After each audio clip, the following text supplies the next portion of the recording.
కులగణనను start చేసిరు. ఈ కులగణనను start చేసి కొరువుతోని తలగొక్కున్నారు రేవంత్ రెడ్డి సర్కార్. ఇలా తెలంగాణ రాష్ట్రంలో బీసీలను బీసీ అని చెప్పి అనుకున్నారు వాళ్ళు. కానీ ఇలా బీసీలు ఏం చేసిరు? ఇలా బిడ్డ మమ్మల్ని మోసం చేస్తారు.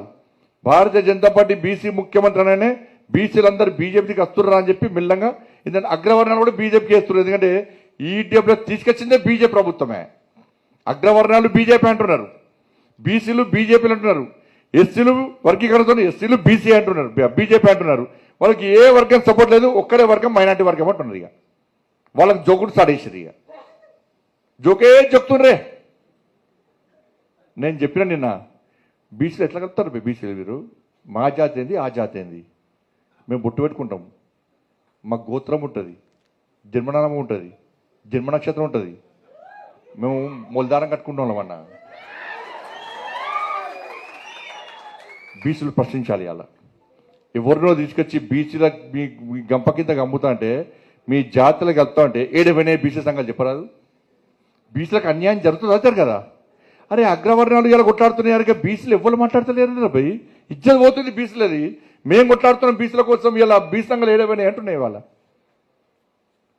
ఇలా బీసీల జనాభా కేసీఆర్ సర్వే చేసినప్పుడేమో బీసీల జనాభా ఎంత అంటే 51%.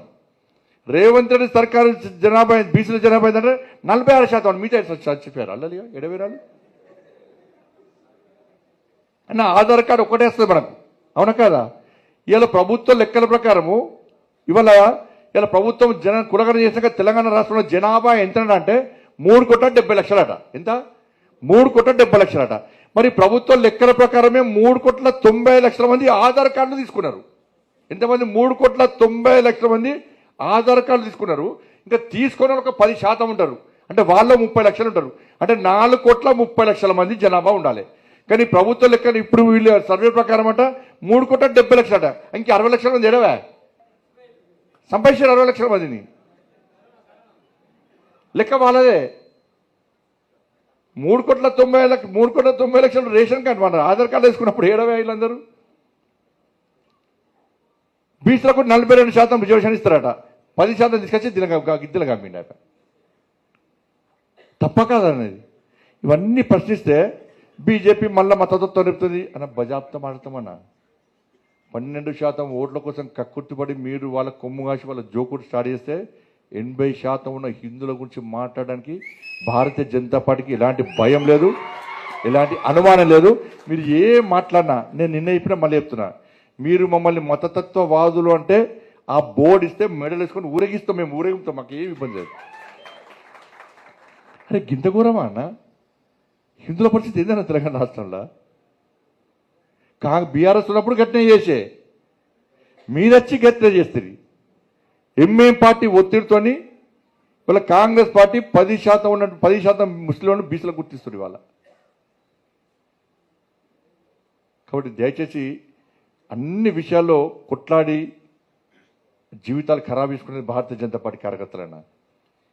ఈ ఎన్నికల్లో మేధావి వర్గం, గ్రాడ్యుయేట్స్ కానీ, టీచర్స్ కానీ, ఉద్యోగులు, ఉపాధ్యాయులు ఎవరన్నా కానీ ఇలా భారతీయ జనతా పార్టీకి ఓటు వేయకుంటే మా కార్యకర్తలే మనం ప్రశ్నిస్తారన్న. ఇంత కొట్లాడుతూ కూడా మనకు ఓట్లు వేయలేదన్న, మనం కొట్లాడద్దని. ఇక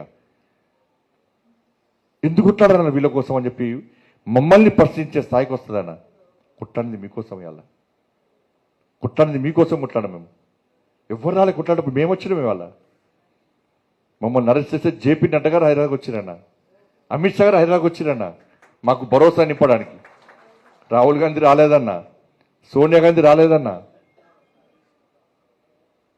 కాబట్టి దయచేసి ఈ ఎన్నికలు సవాలు తీసుకోవాలి. నేను చెప్పిన వెంటనే చప్పట్లు కొట్టుకోవడం కాకుండా మీరు దయచేసి ఒక్కొక్కరు కనీసం 10 ఓట్లు వేయించే ప్రయత్నం చేయండి.